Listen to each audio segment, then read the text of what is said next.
Assalamu alaikum. Good morning, everyone, colleagues, excellencies. Thank you for inviting me to address you today. And I'd also like to add my thanks to the co-organizers of the Hili Forum, the Anwar Gargash Diplomatic Academy, and the Emirates Center for Strategic Studies and Research for aptly choosing a theme and topic, as you've heard in the opening remarks, that matches the nature of the great challenges policymakers are facing across the globe as we meet here today in Abu Dhabi. I'm addressing an audience today who already appreciate that the assumptions that once defined the international system are gone. For many, the temptation without those guardrails may be to resort to inertia. In uncertain times, doing nothing may seem safer than the risk of choosing wrongly.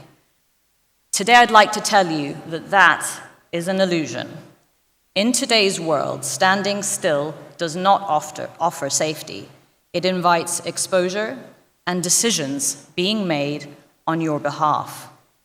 So to continue making that vital contribution for those of us privileged to serve our countries, we need to keep moving forward, perhaps at a faster pace than ever before, to deliver to our people and hold together a continued sense of purpose in our global order. Today, institutions are weak and rules are broken. Leadership is highly personality-driven. Yet the enduring truth is that our fate remains tied to others all the same. And history tells us that if we do not correct course, we will face a collective reckoning. Therefore, the theme of our gathering, Global Reset, aptly captures a moment in which the post-war order is being transformed by profound shifts, reshaping each of its domains, as you've heard again in the keynote speech just now. Yes, globalization lifted billions out of poverty, but it also bound together trade, politics, and security in a unique way in human history.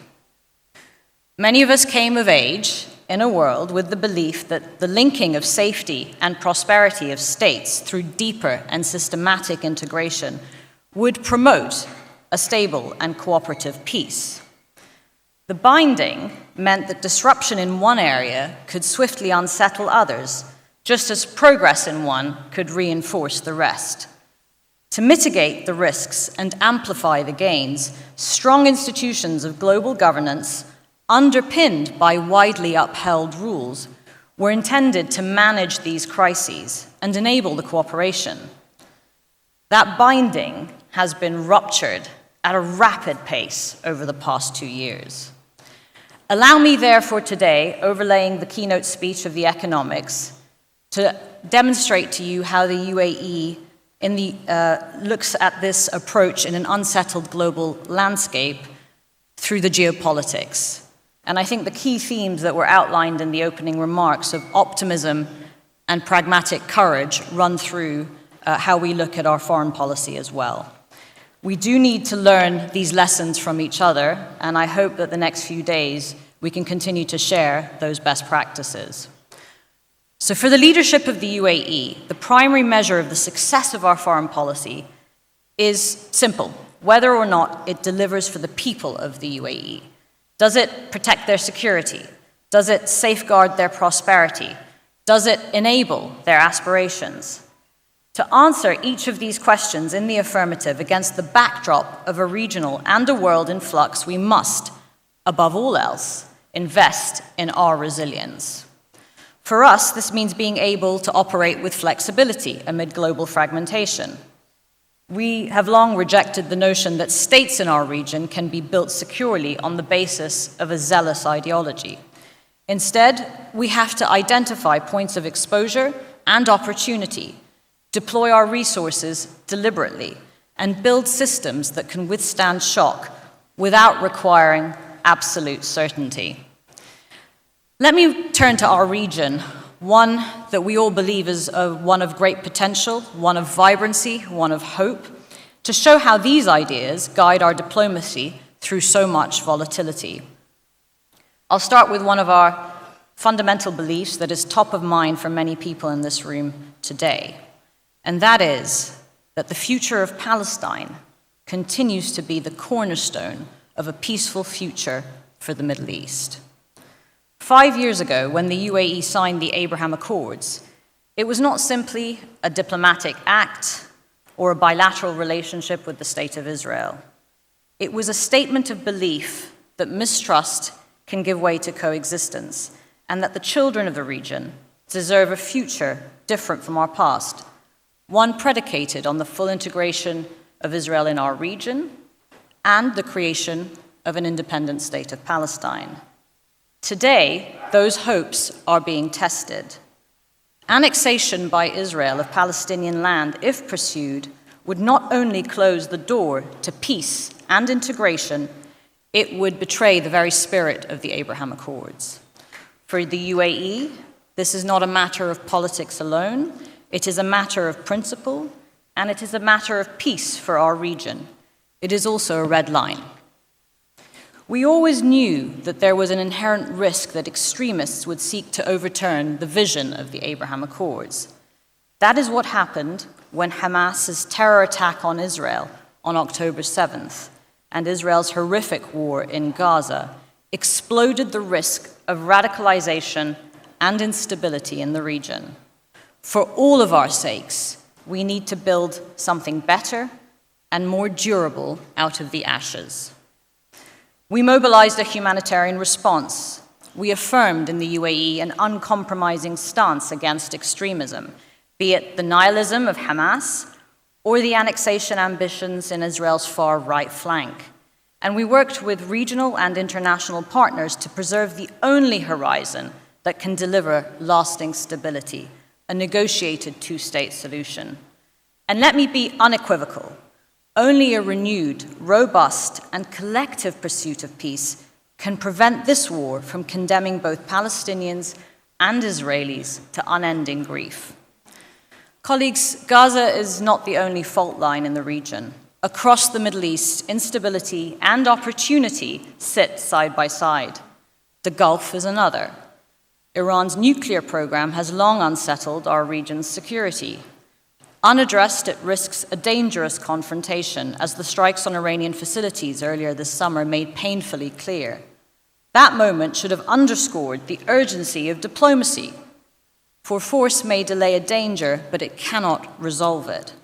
The UAE has consistently engaged partners to contain the crisis, to advocate for negotiations, and to advance the case for a regional security framework that includes all stakeholders in the region. Our conviction is simple. No order endures through confrontation. No system survives on exclusion. And no peace is secured through aggression. We seek in the UAE a region at peace with itself and with the rest of the world. Beyond our region, the return of great power competition also portends exposure and opportunity. The rivalry among major powers has weakened institutions, disrupted trade, and eroded the rules that once offered predictability. But it has also created meaningful opportunities. New diverse partnerships, elevating regional priorities, and for securing tangible commitments in return for constructive engagement. We've acted accordingly to this changing environment. In our view, multipolarity is not a risk simply to be managed. It's a reality to be navigated deliberately, pragmatically, and without rigid alignment. Our diplomacy has therefore widened in scope. We've preserved and deepened historical bonds with the United States and Europe, while expanding cooperation across Asia and Africa. We've participated in new platforms of coordination, while continuing to support established institutions at the heart of the international order. We've engaged with emerging multilateral platforms like BRICS Plus and regional and global integration initiatives like the India-Middle East-Europe Economic Corridor. And we continuously look for ways to partner with like-minded countries on rules-based trade liberalization. We've also continued to support traditional fora, like the UN and G20. These aren't contradictions. They are, in fact, complementary opportunities to bridge divides and facilitate global cooperation. This bridge building does not stop at the region's borders. In the Russia-Ukraine war, we have mediated the exchange of over 4,600 prisoners since the conflict began, which we see as proof that dialogue is possible even where mistrust runs deepest. We support all efforts to end that conflict with full respect for the UN Charter and international law. In Sudan, we continue to work with regional and international partners to press for a permanent ceasefire, humanitarian access, and a civilian-led government. Our aid, nearly $4 billion over the last decade, reflects not only solidarity, but also a conviction that the Sudanese people deserve a future free from war.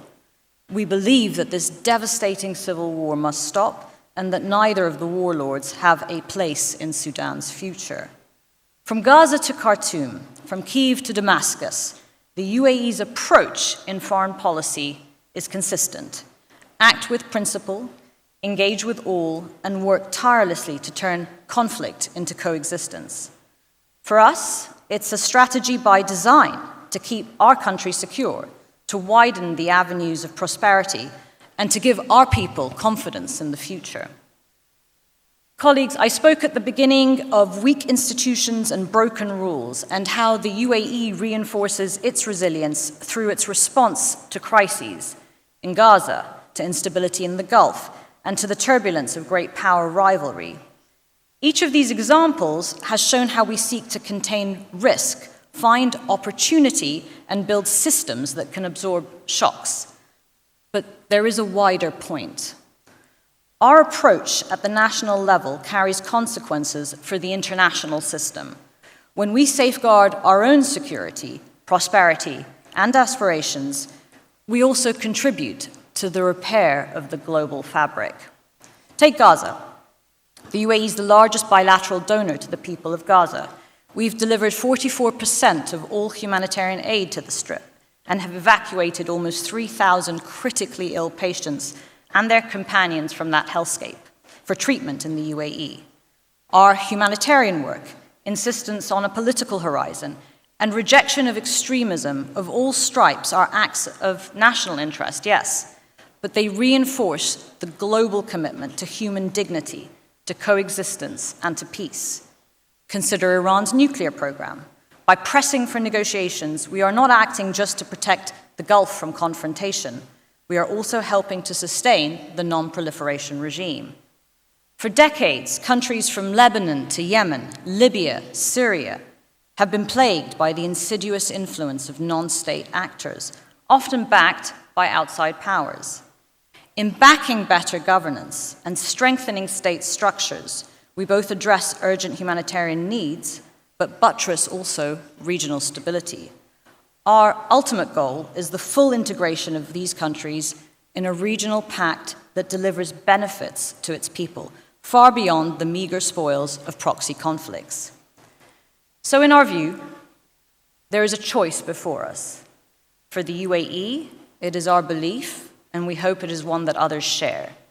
It is time for this region to reforge a new social contract with our people, where the tent is large enough for all of us to come together around these shared core values. Navigating great power competition, our strategy of breadth and balance does more than safeguard Emirati interests. It helps keep multilateral cooperation alive, even when it is under strain. This is how national resilience translates into global repair. It does not wait for perfect rules or the reemergence of strong institutions. It acts to uphold principles, demonstrates alternatives, and keeps alive the possibility of order.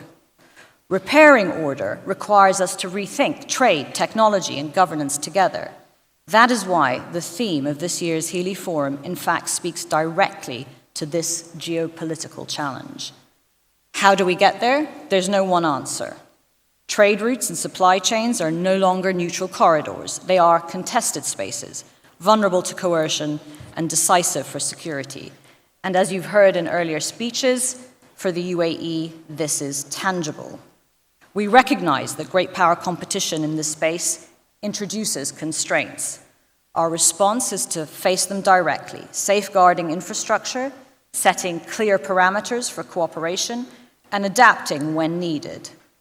And governance, whether of conflicts, markets, or digital systems, determines whether global competition ends in cooperation or conflict.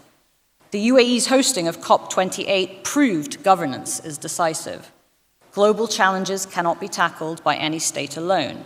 A related message emerged from Expo 2020 in Dubai. Convening governments, companies, and communities showed cooperation remains possible even on the hardest issues. By creating spaces where rules can be updated and trust renewed, we keep multilateralism alive when the strain is greatest. The global reset, therefore, is not about facing geopolitics and forcing it back into its box, but about acknowledging that it now runs through every single domain. For the UAE, resilience is how we navigate it, containing risks, creating openings, and shaping systems strong enough to hold. That is how we safeguard our people's security, expand their prosperity, and enable their aspirations. And that is how, together, we can repair the rules and institutions on which a more stable order depends. Thank you.